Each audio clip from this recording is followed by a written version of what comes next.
Assalamualaikum warahmatullahi wabarakatuh. Di sini saya akan memaparkan pemanfaatan data mining dan data warehousing sebagai tugas UAS dari mata kuliah data mining dan data warehousing. Sebelumnya, perkenalkan saya Siti Nuraisa Purnamasari dengan NIM 21110741 dari Prodi IPSI mata kuliah data mining dan data warehousing. Data mining dan data warehouse adalah dua konsep penting dalam dunia analisis data yang dapat membantu memecahkan berbagai masalah di kehidupan sehari-hari. Dalam banyak kasus, keputusan bisnis yang tepat didasarkan pada informasi yang relevan dan analisis yang mendalam terhadap data. Dengan menggunakan teknik data mining, kita dapat menemukan pola tersembunyi dalam data besar, sedangkan data warehouse memungkinkan kita untuk mengintegrasikan dan menyimpan data dari berbagai sumber untuk analisis yang lebih efisien. Pemanfaatan data mining ini adalah proses penambangan pola informasi yang berguna dari kumpulan data besar. Ini memungkinkan kita untuk menganalisis data dan menemukan tren, hubungan, atau pola yang mungkin tidak terlihat langsung. Tujuan utama dari data mining adalah mengubah data mentah menjadi wawasan yang dapat digunakan untuk pengambilan keputusan. Dalam konteks ini, ada dua pendekatan utama dalam data mining, yaitu unsupervised learning atau pembelajaran tanpa pengawasan. Di sini ada pemanfaatan data mining dengan pendekatan unsupervised learning. Dalam unsupervised learning ini, algoritma data mining berusaha menemukan pola atau struktur dalam data tanpa menggunakan data pelatihan yang sudah dilabeli tanpa target atau hasil yang diinginkan. Dalam hal ini, model belajar sendiri dari data dan mengidentifikasi pola yang ada, meskipun tidak ada label yang diberikan. Contoh penggunaan unsupervised learning atau pembelajaran tanpa pengawasan yaitu clustering. Salah satu teknik populer dalam unsupervised learning adalah clustering, di mana algoritma mengelompokkan data berdasarkan kesamaan fitur mereka. Sebagai contoh, dalam pemasaran, kita bisa menggunakan clustering untuk mengelompokkan pelanggan berdasarkan perilaku pembelian mereka.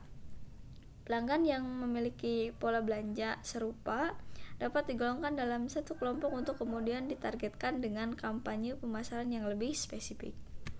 Lalu di sini ada association rules. Teknik ini digunakan untuk menemukan asosiasi antar item yang sering dibeli bersama. Sebagai contoh, data transaksi di supermarket dapat digunakan untuk mengetahui bahwa pelanggan yang membeli roti juga cenderung membeli mentega. Pola-pola ini membantu dalam perencanaan stok dan pemasaran. Lalu selanjutnya ada pemanfaatan data mining dengan pendekatan supervised learning. Pada supervised learning, kita melatih model dengan data yang sudah memiliki label atau target yang diinginkan. Dalam hal ini, algoritma mencoba untuk mempelajari hubungan antara input dan output untuk dapat memprediksi nilai target pada data yang belum pernah dilihat sebelumnya.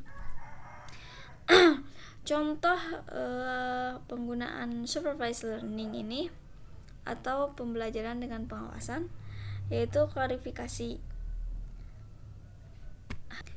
Contoh penggunaan supervised learning atau pembelajaran dengan pengawasan salah satunya adalah klasifikasi. Misalnya, kita bisa menggunakan supervised learning untuk mengklasifikasikan email sebagai spam atau bukan spam berdasarkan fitur-fitur seperti kata-kata yang digunakan dalam email. Lalu yang kedua ada regresi. Supervised learning juga bisa digunakan untuk masalah regresi, di mana kita memprediksi nilai kontinu. Sebagai contoh, kita bisa memprediksi harga rumah berdasarkan fitur-fitur sebelum seperti ukuran rumah, jumlah kamar tidur, dan lokasi. Contoh masalah yang dapat diselesaikan dengan data mining. Salah satunya di sini ada e-commerce menggunakan teknik clustering untuk mengelompokkan pelanggan berdasarkan kebiasaan pembelian mereka dan kemudian menyesuaikan rekomendasi produk. Yang kedua di sini ada sektor kesehatan, menganalisis rekam medis untuk menemukan pola yang dapat membantu dalam diagnosis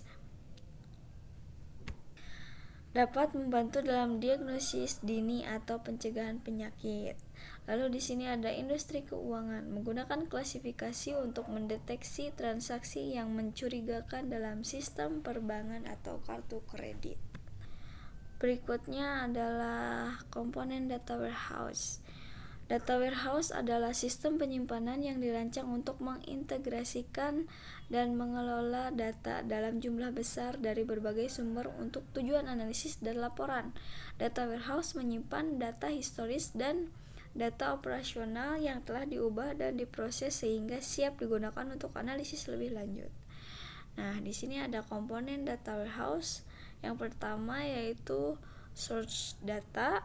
Data berasal dari berbagai sumber seperti sistem operasional, perusahaan, aplikasi, dan sensor.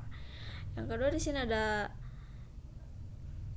ETL atau di sini extract, transform, dan load. Proses ini digunakan untuk mengekstraksi data dari berbagai sumber, mengubahnya ke format yang sesuai dan memuatnya ke dalam data warehouse. Lalu berikutnya ada data storage. Data yang telah diproses disimpan dalam data warehouse dalam bentuk yang terstruktur untuk memungkinkan query yang cepat dan efisien. Dan yang terakhir di sini ada data mart.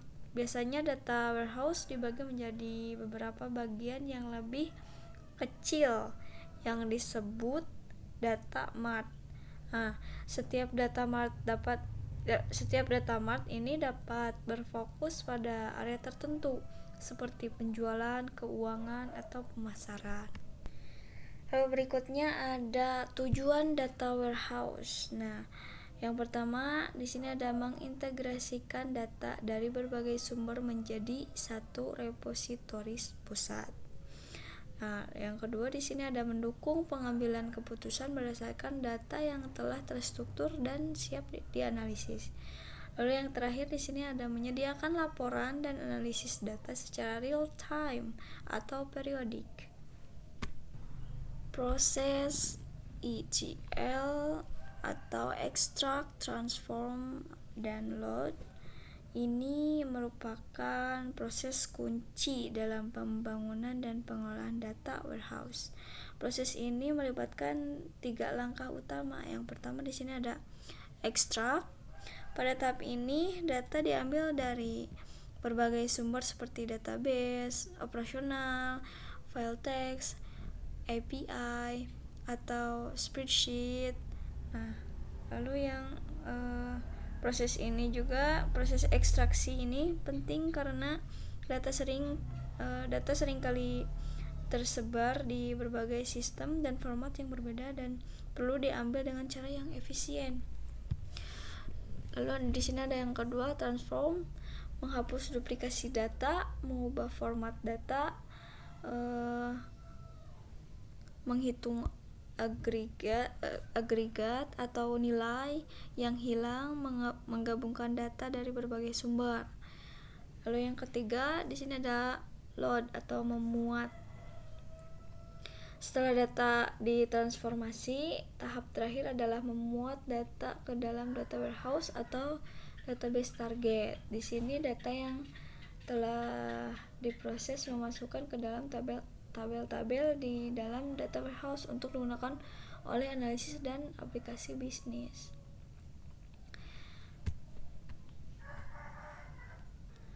Kemudian di sini ada implementasi ETL menggunakan Python.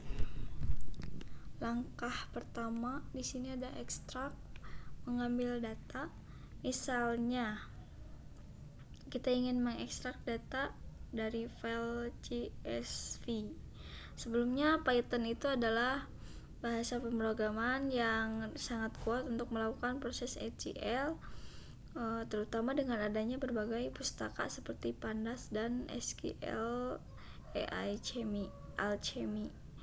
Berikut adalah contoh alur ETL menggunakan Python. Di sini ada Python import pandas SPD, extract data from CSV. Data sama dengan pd titik read underscore CSV data. Lalu yang kedua di sini ada implementasi ETL menggunakan Python. Langkah kedua di sini ada transformasi data. Misalnya kita menghapus baris yang mengandung nilai hilang, missing values. Data mengubah kolom tanggal menjadi format datetime. Nah, di sini dengan codingan Python drop row with missing values. Nah, drop rows with missing values ini data clean, data drop. Nah, untuk contohnya bisa dilihat di layar. Lalu langkah ketiga adalah load, memuat data ke database. Nah, langkah pertama di sini tadi ada ekstraksi data. Lalu langkah kedua ada transformasi data. Lalu yang ketiga adalah load, memuat data.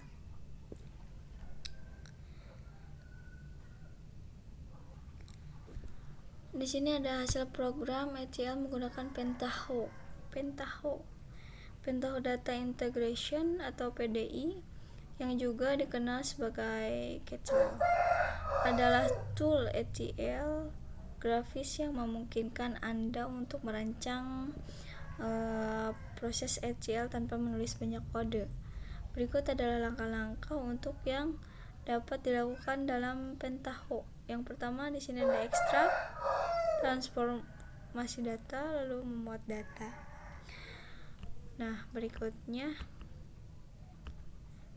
di sini ada kesimpulan. Hasil dari proses ETL baik menggunakan Python maupun Pentaho adalah data yang sudah dibersihkan dan diproses dengan baik yang dapat digunakan untuk analisis lebih lanjut. Program ETL ini tidak hanya memastikan kualitas data, tetapi juga mengintegrasikan data dari berbagai sumber menjadi satu format yang terstruktur dengan baik, siap untuk dianalisis di data warehouse atau aplikasi lain. Segitu aja pemaparan dari saya. Mohon maaf jika ada salah-salah kata. Wassalamualaikum warahmatullahi wabarakatuh.